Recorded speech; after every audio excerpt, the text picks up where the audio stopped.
Bismillahirrahmanirrahim. Assalamualaikum warahmatullahi wabarakatuh.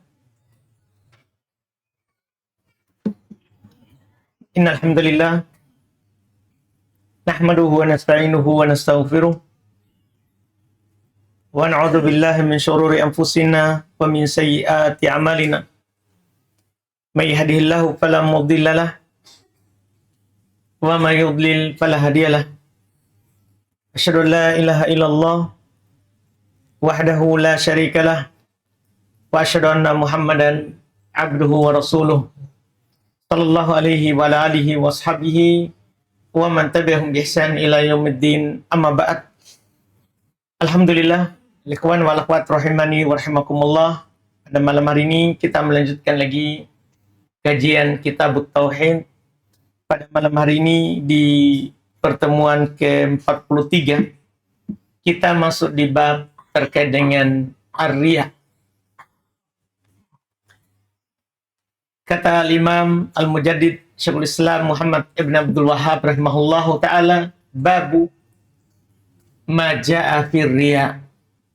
Bab apa yang datang terkait dengan riya. Kata ini sering kita dengar. Iya, kata riya, karena bahasa Arab sudah jadi bahasa kita yang dipahami dalam bahasa Indonesia. Beliau sebutkan di Kitab Tauhid, karena riya itu mencacati tauhid. Bahkan ketika kita melihat bentuk riyanya orang, ini bisa mencacati tauhid secara utuh. Artinya dia bukan muslim ketika dia riya, atau bisa mencacati kesempurnaan tauhid ketika nanti dia melakukan ibadah untuk Allah, juga untuk dilihat oleh orang. Sebelum kita lebih jauh, para ulama membagi dua itu bentuk riya.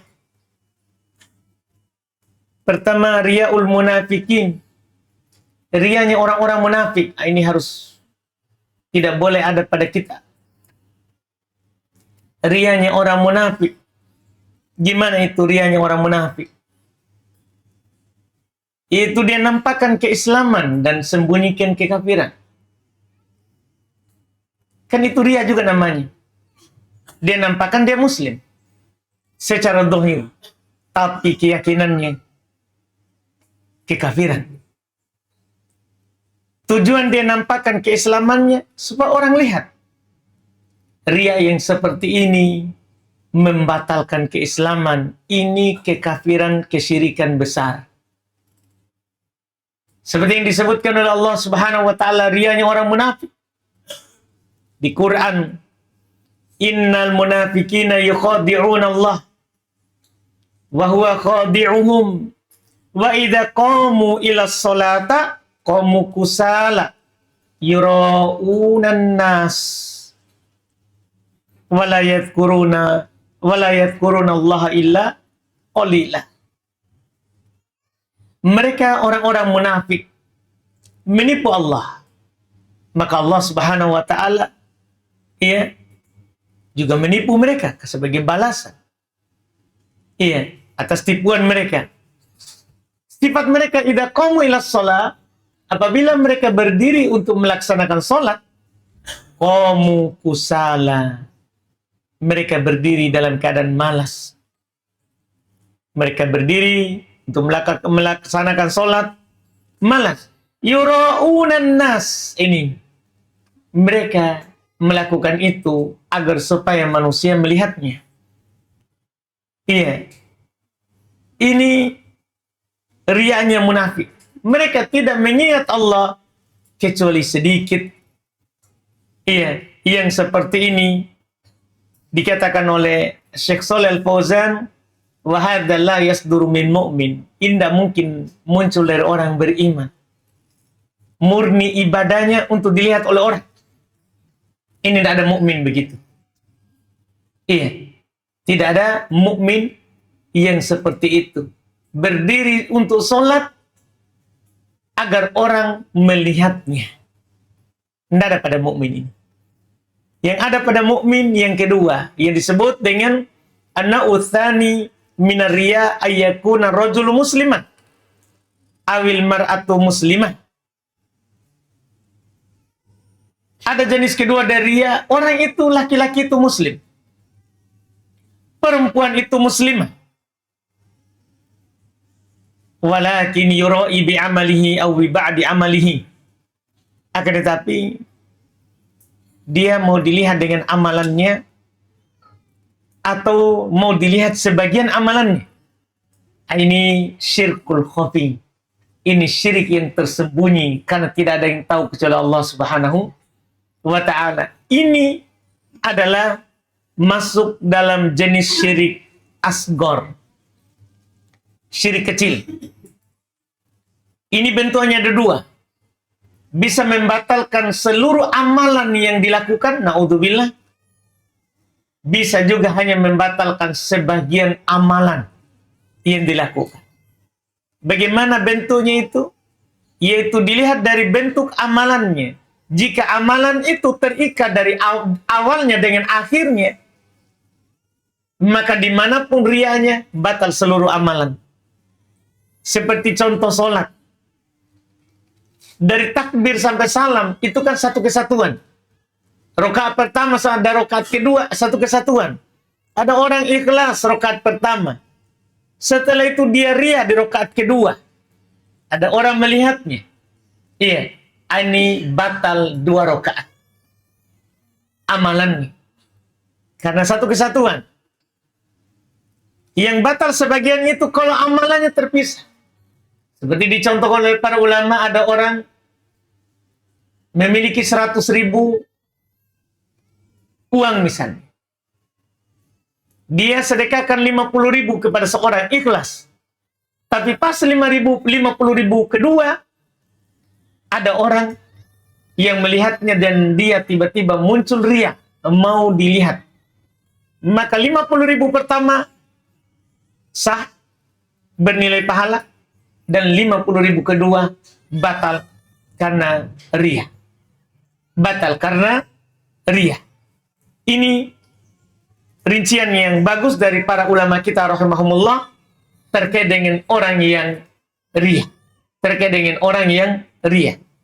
Dan riya yang kita bahas di sini, di bab ini, karena belum bahas di tengah-tengah kesempurnaan tauhid atau hal yang mencacati kesempurnaan tauhid, riya yang dibahas ini adalah riyanya muslim.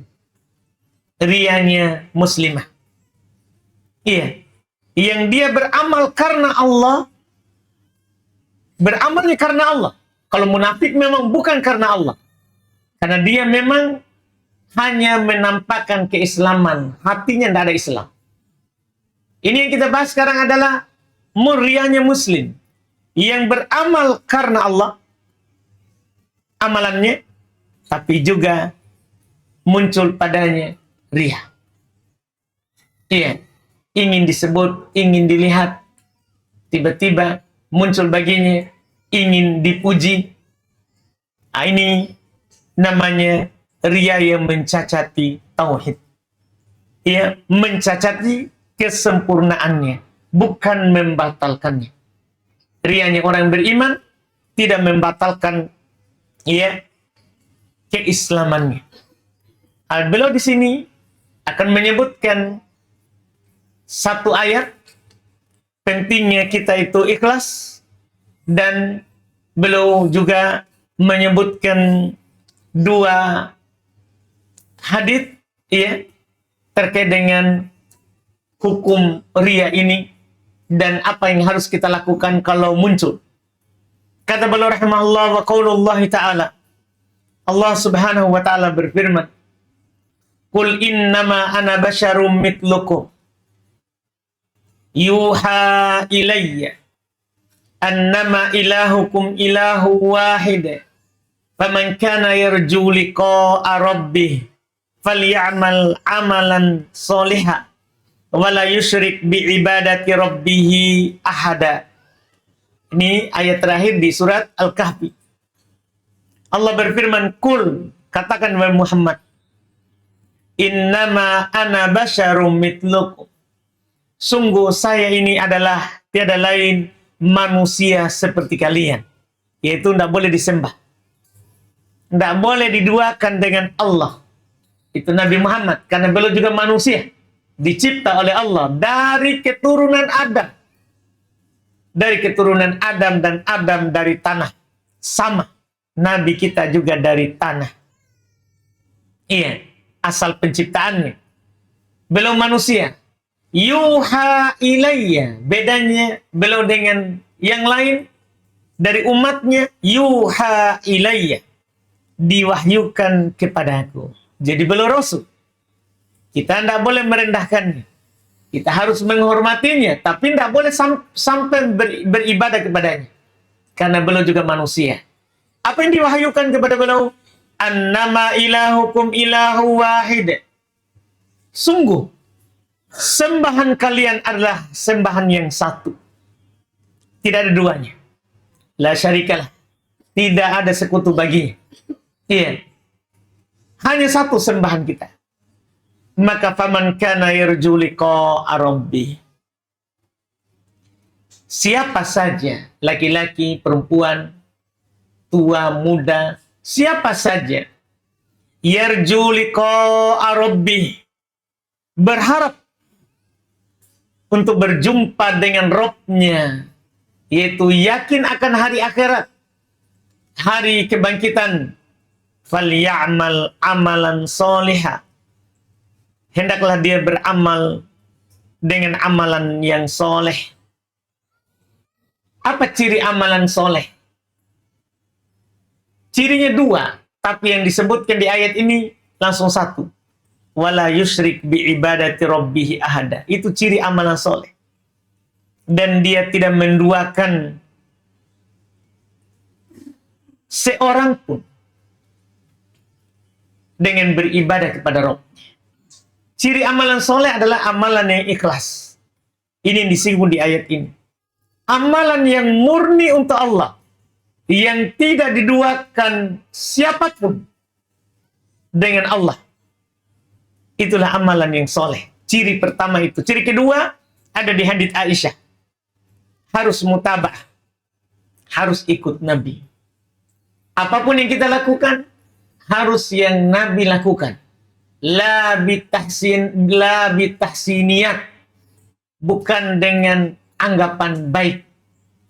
Akliyah, secara akal. Bukan.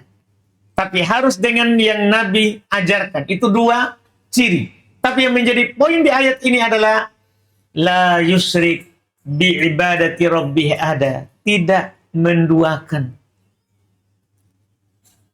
Ini ayat tidak menduakan dalam artian syirik besar. Demikian pula tidak menduakan dalam artian syirik kecil. Mencakup dua-duanya dari jenis syirik. Mencakup dua-duanya dari jenis syirik. Ayat ini menunjukkan bahwa di dalam seluruh amalan kita harus ikhlas karena Allah. Karena jelas sekali lagi jelas sekali yang Allah Subhanahu wa taala katakan falyamal amalan solihah wa la yusyrik. Hendaklah dia beramal dengan amalan yang soleh, jangan disekutukan. Jangan dia sekutukan Allah Subhanahu wa taala dengan siapapun dalam beribadah kepadanya. Makanya Syekh bin Baz rahimahullahu taala beliau berkata al-amalus soleh alladhi yanfa'u sahibahu mustamilun ala amrain. Amalan soleh yang akan bermanfaat untuk pelakunya. Amalan soleh yang akan bermanfaat untuk pelakunya, orang yang mengerjakannya, adalah amalan yang mencakup di atas dua perkara. Pertama, ini ayat ini, ayakunal abdu mukhlisan lillah. Yang ada di ayat ini. Hamba itu ketika dia beramal ikhlas karena Allah. Itu di ayat. Yang kedua, ayyakuna muwafiqan lisyariati wa laysa bibid'ah. Amalan yang dia lakukan sesuai dengan syariat yang diajarkan oleh Nabi Muhammad SAW, bukan perkara yang baru. Itu syarat kedua. Tanpa terpenuhi dua syarat ini, maka amalan tertolak. Tidak ikhlas berarti dia syirik, riya, tertolak walaupun sesuai syariat. Ikhlas tapi tidak pernah Nabi Sallallahu Alaihi Wasallam mengajarkan, tertolak juga. Bukan karena tidak ikhlas, tapi karena tidak diajarkan oleh Nabi. Dalam hadits Aisyah kata Nabi Sallallahu Alaihi Wasallam, "Man amila amalan laisa alaihi amruna fahuwa raddun." Siapa saja yang melakukan amalan tidak di atas perkara kami, maka dia ditolak. Nabi yang menegaskan seperti itu. Maka riya mencacati amalan, membuat amalan kita itu tidak diterima oleh Allah Subhanahu wa Ta'ala. Oleh karena itu, kalau kita melihat fokus daripada para nabi dan para rasul Allah adalah memperbaiki yang namanya keikhlasan. Kita bisa melihat firman Allah Subhanahu wa Ta'ala, kitabun ahkimat ayatuh thumma fussilat min ladun hakimin khabir alla ta'budu illallah. Iya, Allah katakan kitab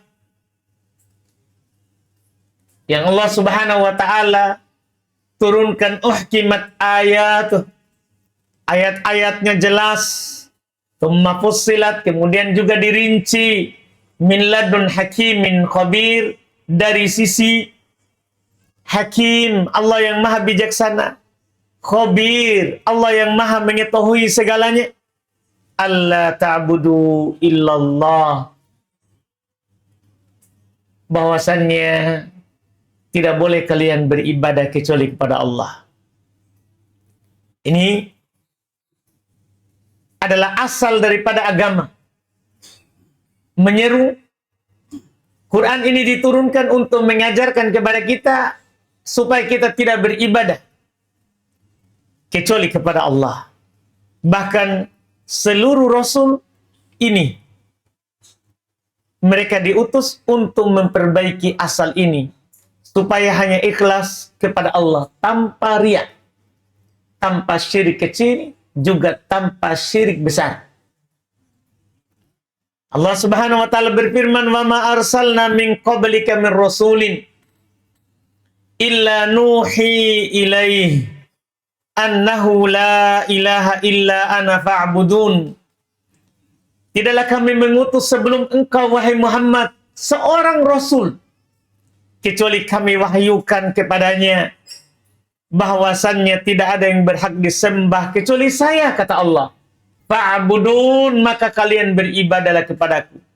Jadi mengajak kepada beribadah kepada Allah saja, tidak kepada selain Allah, apakah itu kuburan, batu, pohon, sungai, laut, semuanya. Yang mengajak untuk beribadah, menyembah Allah saja, itu Allah Subhanahu wa Ta'ala sendiri. Kemudian juga itu yang diperintahkan kepada para nabi dan para rasul. Dari awal hingga yang terakhir Nabi kita Muhammad Sallallahu Alaihi Wasallam. Maka siapa yang tidak membenarkan adanya dakwah tauhid, mengajak orang untuk beribadah kepada Allah saja, tidak kepada selain Allah, maka ini sama dengan mengingkari dakwanya Nabi dan Rasul Allah Subhanahu wa Ta'ala dari awal hingga akhir. Dari awal hingga akhir. Ini yang dikatakan oleh Allah Subhanahu wa Ta'ala, dan ayat-ayat yang seperti ini itu sangat banyak. Ya, sangat banyak.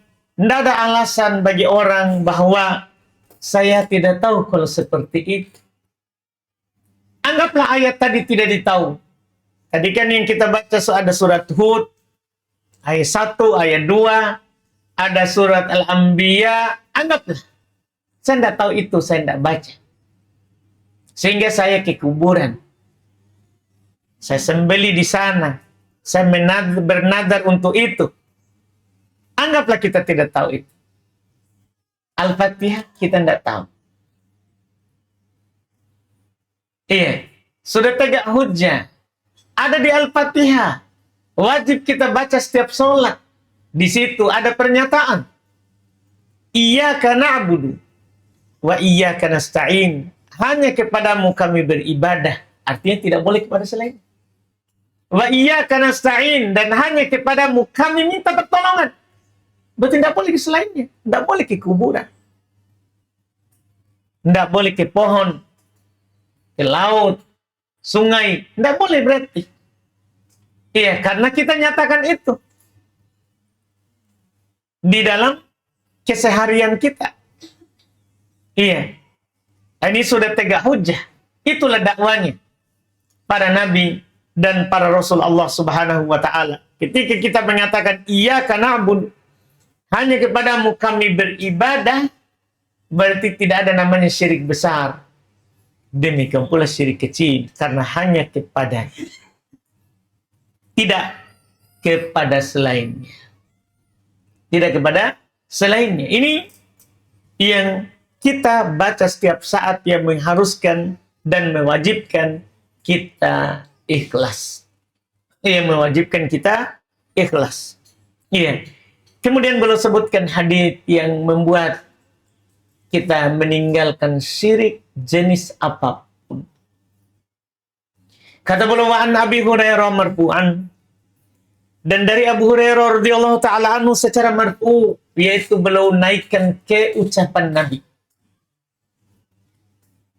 Qala ta'ala, Nabi SAW bersabda, Allah berfirman, Ana agna syuraka'i anisyirki, man amila amalan asyraka ma'i fihi ghairi taraktuhu wa syirkah. Rawahu Muslim. Hadits yang sangat jelas, terus sahih.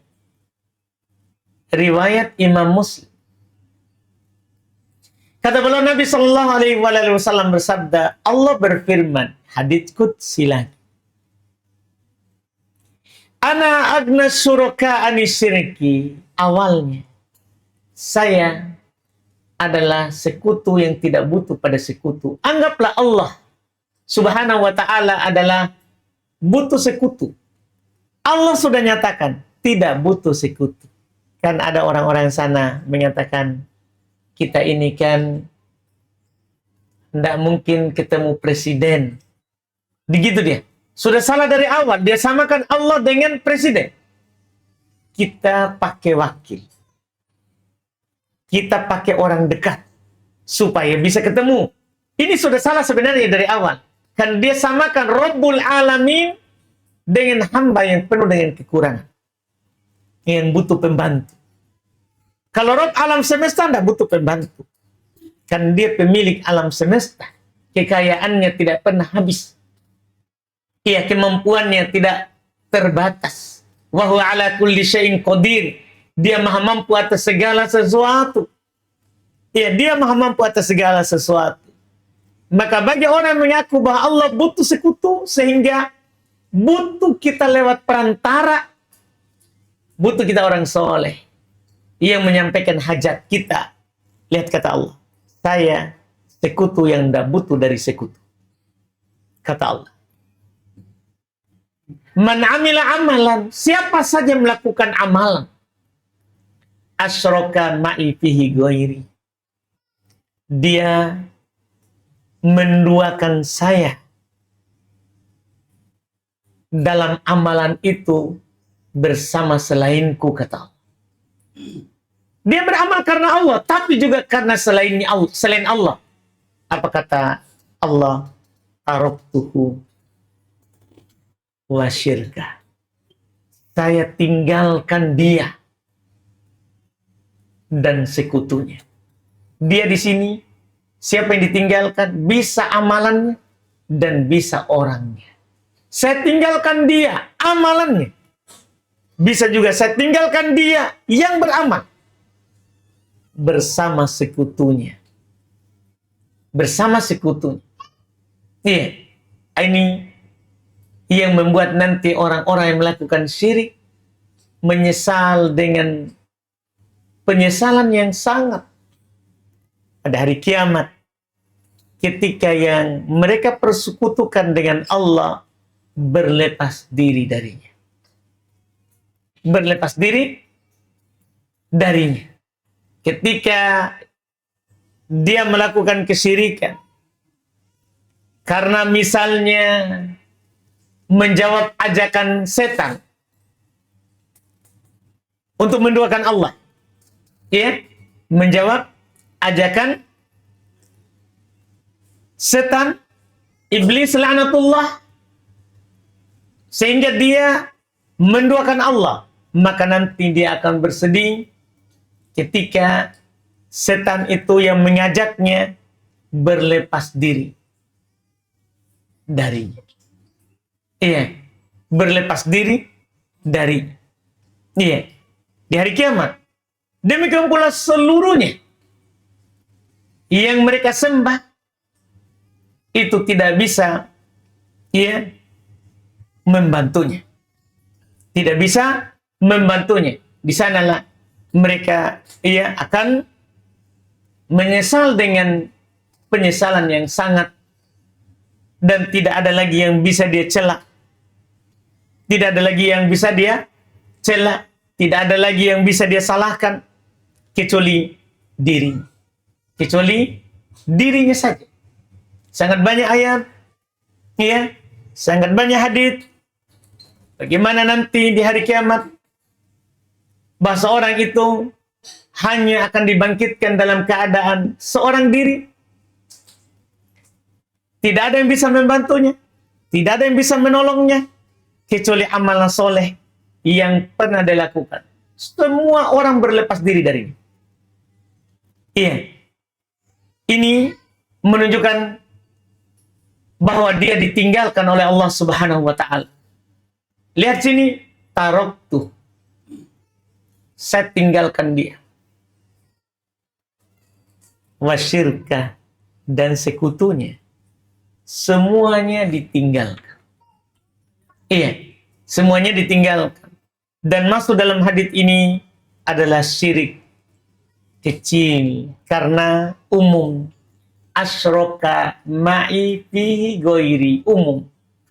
Dia duakan saya bersama selainku fihi, pada amalan itu. Amalan kata nakirah, umum.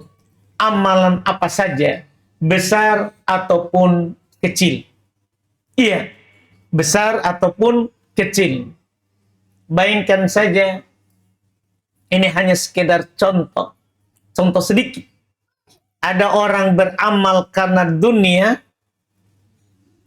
itu nanti di hari kiamat bangkrut. Itu karena dunia saja itu. Tidak ada dia syirik, tapi beramal karena keinginan dunia. Itu nanti di hari kiamat datang dalam keadaan merugi. Allah jelaskan di Quran, man kana yuridul hayatad dunya wa zinatah, nuwaffi ilaihim a'malahum fiha wa hum fiha la yubkhasun. Iya. Ini bisa kita baca surat Hud, ya, supaya agak jelas nanti. Ini hanya sekedar dia ini karena dunia. Karena dunia. Allah Subhanahu wa Ta'ala katakan, man kana yuridul hayatad dunya. Siapa yang beramal? Siapa yang beramal yuridul hayatad dunya wa zinataha, dia menginginkan dari amalan itu adalah kehidupan dunia.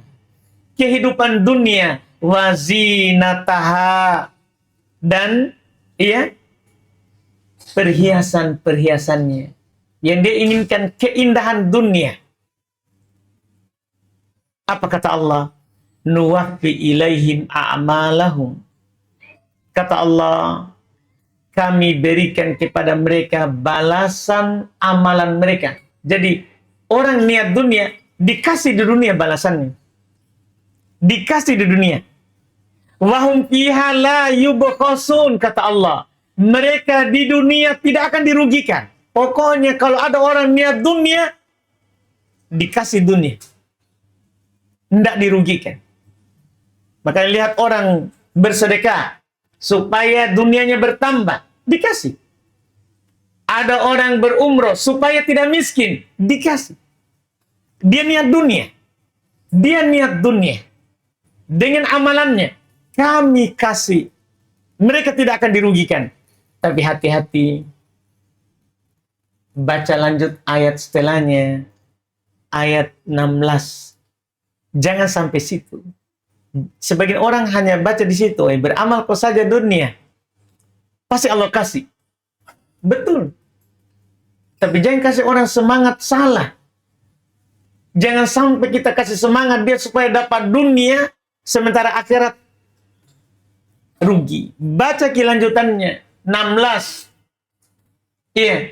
Ulaikal ladina laisa lahum fil akhirati illan nar. Wa habita ma sana'u fiha wa batilum ma kanu ya'malun. Menakutkan ini. Mereka itulah orang-orang yang tidak memperoleh di akhirat kecuali neraka. Jadi apa gunanya? Banyak dunia tak kalau akhirnya neraka. Mereka itulah kata Allah yang tidak ada bagiannya di akhirat kecuali neraka. Wa habita ma sana'u fiha. Batal apa yang mereka lakukan. Bayangkan, keinginan kita terhadap dunia membuat amalan kita ternyata batal. Jadi orang itu yang menguraikan sana orang. Banyak orang kan, kalau kita lihat konten-konten, baca kok ini, maka kamu akan kaya. Itu kan sebenarnya bagus itu, supaya dia baca itu. Tapi kan akan mengajak orang supaya beramal karena dunia. Bahaya. Bahaya ini. Ini bukan hal yang sederhana. Hati-hati. Iya. Allah Subhanahu wa taala katakan sini, wa habita ma sana'u fiha. Batal apa yang mereka lakukan padanya. Allah katakan batal. Niat dunia ini. Bagaimana kalau kita syirik? Na'udzubillah. Niat dunia saja. Walaupun ini sebagian ulama menyatakan ini syirik fil iradah. Syirik dalam keinginan. Syirik dalam niat. Dan akan datang nanti bab khusus. Orang yang beramal karena dunia. Tapi ayat ini, Hud ini, jangan sampai kita hanya baca 15-nya.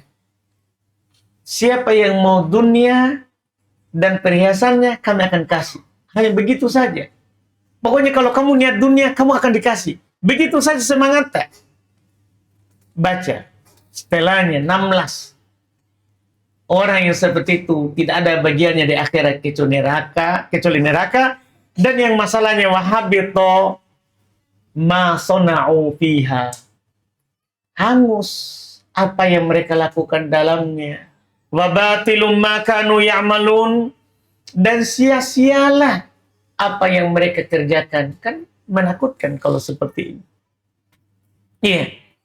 Ini menakutkan. Percuma.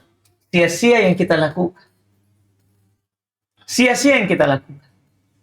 Kalau kita memang karena dunia. Apa-apa karena dunia. Hati-hati. Itu kita kalau beramal pasti dapat dunia. Dipastikan itu. Tidak perlu kita niatkan. Kita pasti dapat. Tidak perlu kita niatkan. Iya. Bahkan di antara berita gembiranya mukmin, kabar baiknya orang-orang yang beriman ketika dia beramal soleh walaupun dia tidak niatkan, Allah segerakan sebagian amalannya di dunia, sebagian ganjarannya, Allah segerakan. Iya, untuknya. Jadi tidak perlu diniatkan, tidak perlu diniatkan. Beramal saja ikhlas, supaya amalan kita terjaga, tidak batal. Tidak batal. Kemudian hadis terakhir yang beliau sampaikan di sini, ya. Wan Abi Sa'id marfu'an. Dan dari Abu Sa'id secara marfu. Dari Abu Sa'id secara marfu. Radhiyallahu ta'ala anhu qala ala ukhbirukum bima huwa akhwafu alaikum indi minal masih dajjal. Maukah saya kabarkan kepada kalian apa yang saya lebih takuti atas kalian daripada Masih Dajjal. Al-Masih Dajjal mengerikan. Orang kalau mendapatinya, iya, bisa-bisa kafir seketika. Karena besarnya ujian dan cobaannya. Besarnya ujian dan cobaannya. Tapi ada yang Nabi lebih takuti daripada Al-Masih Dajjal. Qalu, kata para sahabat, bala ya Rasulullah. Kata para sahabat, iya wahai Rasulullah, kami ingin dikabarkan tentang itu. Qala, kata Nabi, asyirkul qafi. Syirik yang tersembunyi. Gimana bentuknya itu? Kata Nabi, yakumur rajul fayusalli. Seorang berdiri sholat. Ini ciri syirik khafi. Contoh saja ini. Seorang lelaki berdiri sholat. Fayuzayyinu sholatah. Dia mempercantik sholatnya. Dia memperindah sholatnya. Kenapa? Lima yaro min nadri rajulin ilai. Karena dia lihat ada seorang memandang kepadanya. Tapi dia mau sholat berdiri biasa. Tapi karena ada orang melihatnya, langsung dia perindah. Itulah syirik khafi. Itu yang Nabi paling takut. Itu yang Nabi paling takut. Iya. Ini mengerikan, berarti yang namanya riya ini lebih berbahaya daripada Dajjal. Lebih berbahaya daripada Dajjal. Ini menunjukkan bahayanya yang namanya syirik walaupun kecil. Makanya disebutkan ini sebagai penutup ya dari pembahasan ini, faedah disebutkan oleh Syekh Shalih Al-Fauzan hafizahullahu taala fil hadithi syafaqatuhu sallallahu alaihi wasallam ala ummatihi wa nusruhu lahum. Pada hadits ini terdapat kasih sayang Nabi sallallahu alaihi wasallam kepada umatnya dan nasihatnya beliau kepada umatnya. Bayangkan, beliau sangat takut kita jatuh dalam syirik yang tersembunyi ini. Riya. Iya. Ini kelembutan Nabi. Ini kasih sayang Nabi SAW kepada kita. Kedua, anna riya akhwaf ala solihina min fitnati dajjal. Riya itu lebih menakutkan iya, terhadap orang-orang soleh daripada Dajjal. Iya, daripada Dajjal. Kemudian yang ketiga, al-hadar minar riya wa minas syirki umuma. Iya, kita hadits ini menunjukkan harus kita hati-hati dari yang namanya riya dan dari syirik secara umum. Dan dari syirik secara umum. Ini yang beliau sampaikan. Adapun masalah tadi yang menginginkan dari beramal itu dunia, nanti ada bab khusus setelahnya. Di pertemuan pekan depan itu kita masuk di bab minasyirki, termasuk syirik iradatul insan bi amalihi dunya, termasuk syirik seorang itu beramal menginginkan dunia. Ini nanti ada bab khusus. Tadi kami cuma menyinggung ayat yang tadi karena ada hubungannya dengan keinginan dunia membatalkan amalan. Kita cukupkan dulu, Mas Wak. Belum?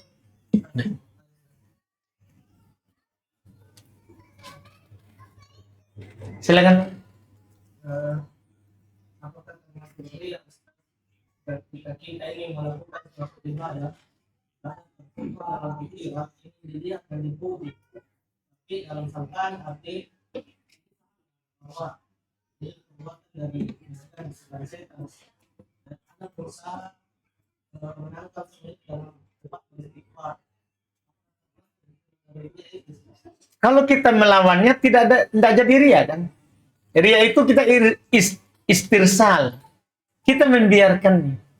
Kita tidak melawannya. Itu dibilang ria. Adapun datang, kan pasti datang itu karena setan tidak pernah berhenti. Pasti datang bisikan, "Woi, ada yang melihatmu. Ada yang mendengarmu." Pasti datang itu setan. Tapi ketika kita melawannya, ya kita tetap menjaga keikhlasan kepada Allah, maka tidak jadi yang namanya ria. Tidak jadi yang namanya ria. Begitu. Wallahualam. Ada lagi?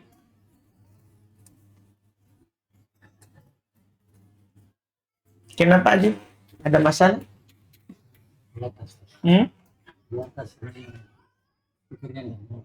Oh, di atas. Oh, saya kira saya salah baca tadi. Alhamdulillah. Oh, di Ahmad. Sini ada pertanyaan kertas. Bagaimana hukum kita? Bagaimana hukumnya? Kita tahu kalau memperlihatkan aurat kepada ipar tidak boleh. Tapi dia sudah ditanya. Dia bilang, "Saya tidak kuanuji itu."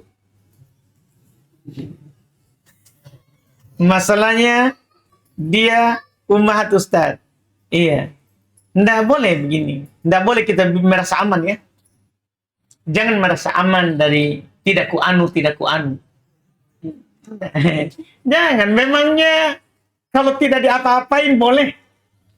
Kalau begitu boleh kita lihat ya. Kan yang penting tidak dianuji. Jangan. Kita memang dilarang untuk melihatnya. Kita diperintahkan untuk menundukkan pandangan. Kita dilarang memang untuk berduaan ya dengan ipar. Memang dilarang. Bukan karena dianu atau tidak. Itu kan masalah besar kalau dianumi. Itu kan masalah besar kalau sudah begitu. Tapi kita ini, di syariat kita ini, Masya Allah, harus kita pahami baik-baik ada namanya syad ad-dara'i. Menutup pintu yang mengarah ke fitnah. Menutup pintu yang mengarah ke fitnah. Fitnah itu maksudnya musibah. Iya, secara agama, secara dunia, kita seperti itu. Makanya ketika Allah Subhanahu wa taala haramkan zina, apa kata Allah? Fala taqrabuz zina. Tidak dibilang jangan zina. Itu Allah katakan jangan mendekat. Yaitu jangan melakukan wasilah-wasilahnya. Jalan-jalan yang menuju zina, itu maksud. Jangan melakukan wasilahnya. Pengantarnya ke sana. Karena wasilah, al-wasailah akamul maqasid. Pengantar itu mengambil hukum asal. Pengantar ke zina sama dengan zina. Pengantar ke yang haram sama dengan haram. Jadi harus kita hati-hati. Jangan sampai kita anggap itu dosa kalau sudah anu-anu. Ya? Kan begitu. Jangan. Enggak. Wasilah ke dosa. Wallahualam. Ustaz, dulu ketika Ramadan, orang mengatakan kalau orang hamil dan menyusui tidak usah puasa. Ini pernyataan yang salah ya, yang dibangun sebelum kita lanjut. Ini memang pernyataan yang salah. Iya. Sehingga dari dulu orang itu kalau hamil atau menyusui langsung tidak puasa. Ini pernyataan yang salah. Menyelisih kesepakatan. Sebenarnya disepakati, tidak ada khilaf dalam madhab. Orang yang lagi menyusui atau hamil wajib berpuasa. Bukan tidak boleh berpuasa. Wajib berpuasa, cuman diberikan keringanan untuk berbuka jika dia tidak mampu. Begitu. Jadi salah ini kalau bilang tidak berpuasa. Enggak. Tetap wajib baginya berpuasa. Cuman diberikan keringanan untuk tidak berpuasa jika membahayakan dirinya atau membahayakan janinnya atau bayinya. Gitu. Dia seperti al-marid, seperti orang sakit. Jika dia berpuasa membuat sakitnya tambah parah, dia tidak berpuasa, dia qadha di hari lain. Maka sama di sini, hamil menyusui, jika dia khawatirkan ya dirinya atau bayinya, kalau dia berpuasa, dia boleh tidak berpuasa. Ingat, boleh tidak berpuasa, bukan wajib tidak berpuasa. Ya, atau tidak usah berpuasa, enggak, boleh tidak berpuasa dan qadha di hari lain. Sama dengan orang sakit. Sama dengan orang sakit. Jadi ucapan ini yang tidak usah berpuasa memang salah dari awal. Ini terbangun di masyarakat. Iya, terbangun turun-temurun dan itu salah. Iya. Kemudian bayar saja fidyah pakai beras, Ustaz. Iya. Jika sekarang sudah ditahu ilmunya bahwa harus mengqadha, apakah sekarang misalnya 2 anak berarti qadhanya 120 hari, Ustaz? 2 anak ya. Berarti dia hitung 2 anak, 2 kali hamil, 2 kali menyusui, makanya 120. Iya kan? Jangan sampai 2 anak kita bilang 2 tahun je. Enggak, dia hitung ini 2 kali hamil. Berarti sudah 60 kan? Kemudian 2 kali menyusui. Berarti sudah 60 lagi. 60 tambah 60 berarti berapa itu? Itulah dibilang 120. Nah, suruh dihitungin. Iya, 120 enggak. Kalau baru sampai ilmunya, itu yang sampai kepada kita dulu, yang kita amalkan itu sah. Yang kita amalkan itu sah. Kalau itu yang sampai pada kita dulu. Adapun sekarang, setelah ini, apa yang sampai kepada kita, itu yang kita amalkan. Itu yang kita amalkan. Jadi tidak perlu lagi qadha 120 hari. Tidak ada lagi. Karena kita dulu bangun di atas ilmu yang sampai kepada kita. Seorang itu kan wajib beramal dengan ilmu yang sampai kepadanya. Bukan yang belum sampai. Tidak boleh kita, jangan amalkan deh. Nanti sampai kepada kita yang lain. Kan tidak boleh begitu. Nah, Imam Malik berpendapat tidak sunnah iftitah. Belum berfatwa begitu, belum katakan begitu, kan tidak sampai kepada beliau hadits terkait dengan iftitah. Belum amalkan apa yang sampai. Belum amalkan apa yang sampai. Dan tidak ada orang menyalahkannya. Cuma dikatakan, tidak sampai kepada beliau dalil. Yang sampai kepadanya dalil, dia beramal dengan apa yang sampai. Seperti itu, wallahualam. Kita adzan? Masuk. Baik, kita adzan dulu. Alhamdulillah.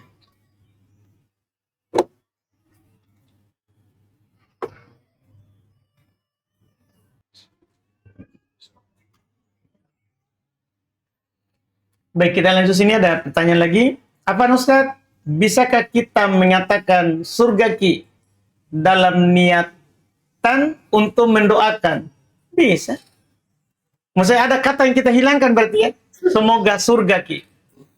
Gitu ya. Iya kan berarti ada kata kalau kita niatkan berarti ada kata yang kita hilangkan. Iya. Kan orang Makassar biasanya suka hilang-hilangkan. Dapat celana. Siapa celana ini? Nah, dia bilang, siapa punya celana? Langsung dia bilang, siapa celana? Lihat kambing. Siapa kambing ini? Maksudnya siapa punya kambing? Kan orang Makassar suka hilang-hilangkan. Mungkin bisa. Kalau dia niatkan surga ki, maksudnya semoga surga ki. Bisa. Iya. Tergantung niat.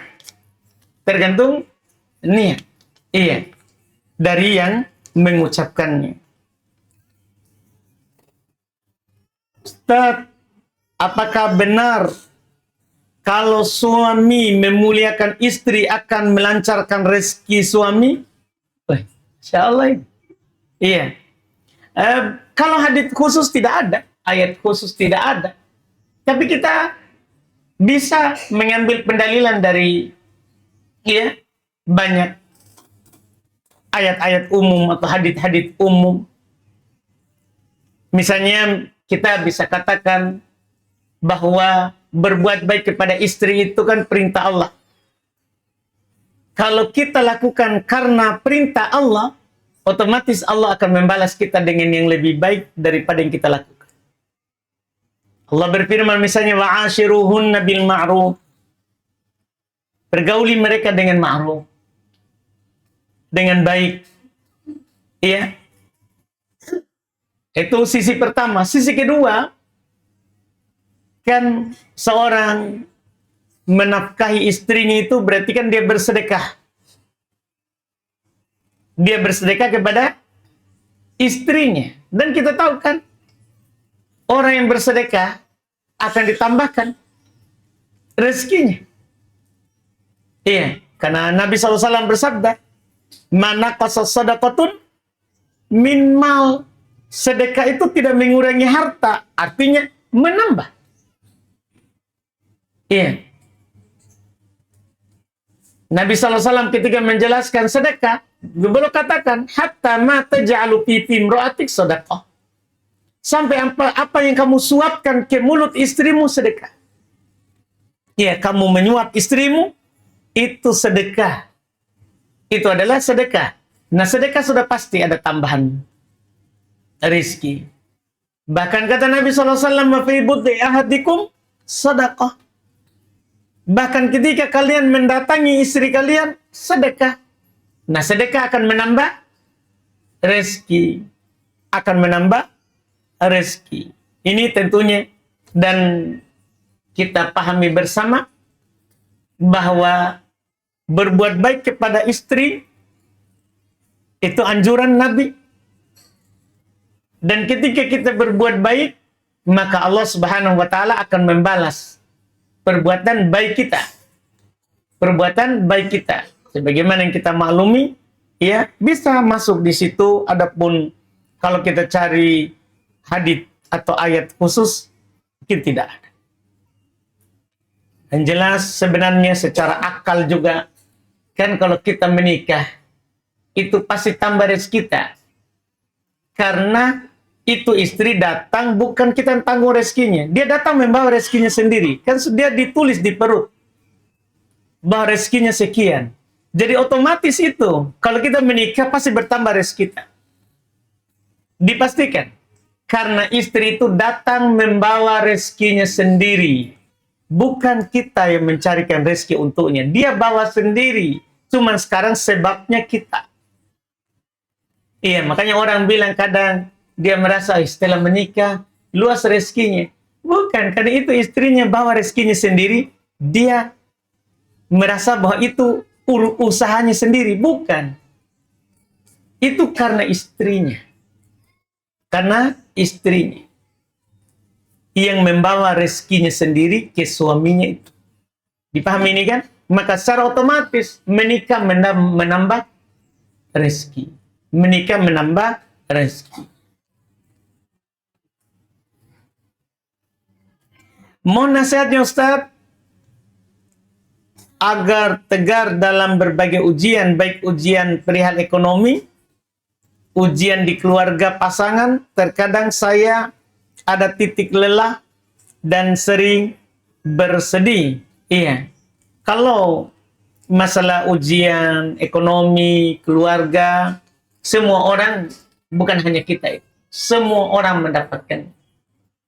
Jangankan kita, Nabi juga begitu. Nabi mendapatkan ujian dari istrinya. Dari istrinya.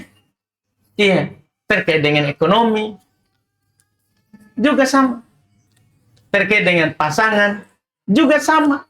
Kita kira istri Nabi SAW tidak pernah melakukan kesalahan kepada Nabi.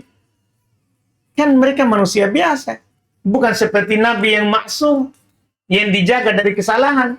Makanya pernah Nabi SAW menjauhi istrinya sebulan. Karena perbuatan mereka. Untuk memberikan pelajaran kepada mereka. Jadi ujian itu bukan hanya kita. Itu dulu yang kita tahu. Karena sebenarnya yang membuat kita berat dalam ujian karena kita merasa hanya kita yang diuji. Enggak. Semua orang diuji. Iya. Semua orang diuji. Dan kita sudah bahas pekan lalu. Saya harap kita paham di pembahasan pekan lalu dan itu bisa kita dengar kembali di pekan lalu.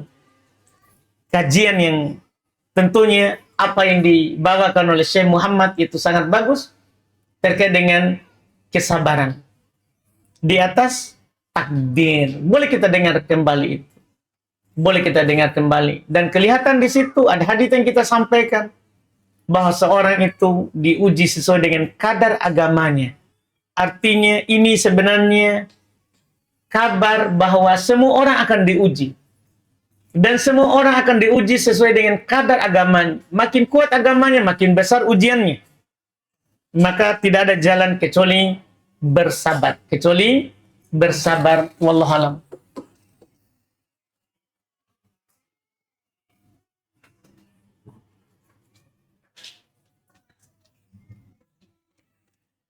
Ustaz, apakah termasuk ria ketika memposting apa ini? Circle atau geng disertai foto makan-makan? Iya. Wallahualam itu ya. Ria atau tidak? Ria atau tidak? Jelas kalau kita makan makanan, tidak perlu diposting. Tidak perlu diposting. Karena orang yang menyaksikannya tidak lepas dari salah satu dari dua. Satu orang akan mengatakan kepada kita, Masya Allah, Tabarakallah. Tidak ada hasad. Iya. Dia bersyukur kepada Allah, memuji Allah yang telah melebihkan sebagian orang terhadap sebagian yang lain. Tapi golongan kedua yang berbahaya. Ada orang melihat postingan kita itu hasad. Ini kan masalah. Ketika dia hasad, maka dia akan memandang dengan pandangan keinginan bahwa nikmat itu hilang dari kita. Makanya kadang kebahagiaan tiba-tiba menjadi sedih. Ya, karena postingan kita sendiri. Karena postingan kita sendiri. Anggaplah tidak begitu, maka kasihanilah orang-orang di sana yang tidak bisa membeli makanan yang kita beli. Iya. Kasihanilah mereka yang tidak bisa memakan yang kita makan. Dengan postingan itu membuat mereka bersedih. Kita ini kan mukmin, harus idkhalus surur. Memasukkan kebahagiaan di hati orang lain. Di hati orang lain, bukan memasukkan kesedihan. Wallahualam, jika kita tidak memostingnya, itu lebih bagus. Adapun masalah ria, wallahualam.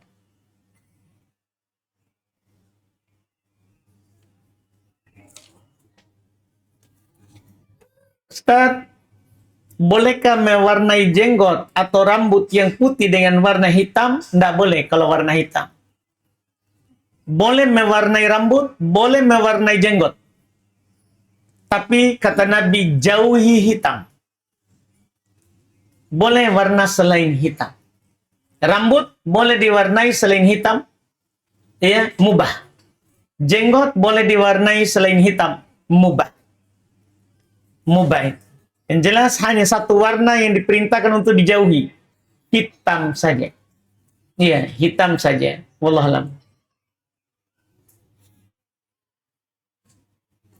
Bolehkah berbohong demi agar anak mendapat nafkah dari ayahnya? Posisi orang tua sudah pisah. Tidak boleh bohong. Tidak boleh bohong. Karena kewajiban memang nafkah anak itu ditanggung oleh ayahnya. Bukan oleh ibunya. Jadi tidak perlu kita berbohong. Karena wajib dia menafkahi anaknya. Bahkan kalau anaknya disusui oleh ibunya, tidak bisa diambil ini karena lagi disusui. Wajib ayahnya menyewa itu, air susunya. Padahal itu anaknya ibunya juga kan. Tapi kewajiban nafkah itu ayah. Walaupun dia sudah pisah. Walaupun dia sudah pisah. Itu tidak ada silang pendapat. Memang kewajibannya untuk nafkahi anaknya. Tidak perlu kita bohong-bohong. Iya. Memang sekali lagi kewajibannya. Ustaz, apa yang harus imam lakukan? Terakhir ini, pertanyaan terakhir. Apa yang harus imam lakukan? Ketika imam sholat bersama makmum, di tengah sholat, imam baru sadar kalau imam belum wudhu.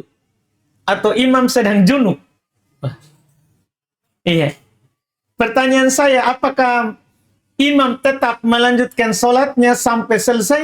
Atau imam membatalkan sholatnya dan menyuruh makmum untuk menggantikannya? Wajib dia batalkan.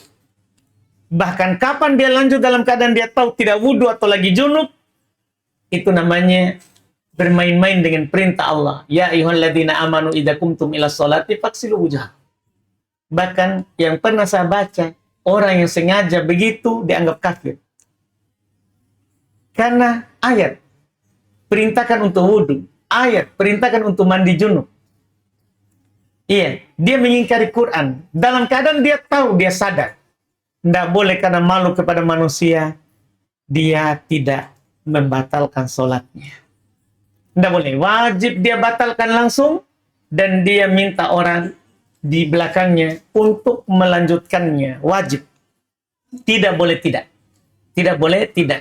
Kapan dia lanjut sementara dia tahu dia tidak wudhu, batal sholat. Batal sholatnya. Bahkan bisa batal sholat seluruh jamaah. Karena dia tidak kasih tahu orang kalau dia batal. Ini kalau dia tahu di tengah sholat. Beda kalau dia tahu setelah sholat. Setelah sholat baru dia sadar, tadi belum wudhu ternyata. Tadi dia junub ternyata. Setelah sholat. Sholatnya dia tidak sah. Sholatnya makmum sah. Karena makmum membangun di atas benarnya imamnya sholat. Di atas toharoh. Dianya wajib ulang. Dianya wajib ulang. Itu kalau setelah sholat. Tapi kalau di tengah sholat, wajib dia keluar. Tidak boleh dia lanjut sama sekali. Wallahu alam. Kita cukupkan. Alhamdulillah. Insya Allah kita lanjut lagi nanti di bab yang setelahnya. Di pertemuan kita akan datang. Subhanak hamdik. Asyhadu an la ilaha illa anta astaghfiruka wa atubu ilaik. Assalamualaikum warahmatullahi wabarakatuh.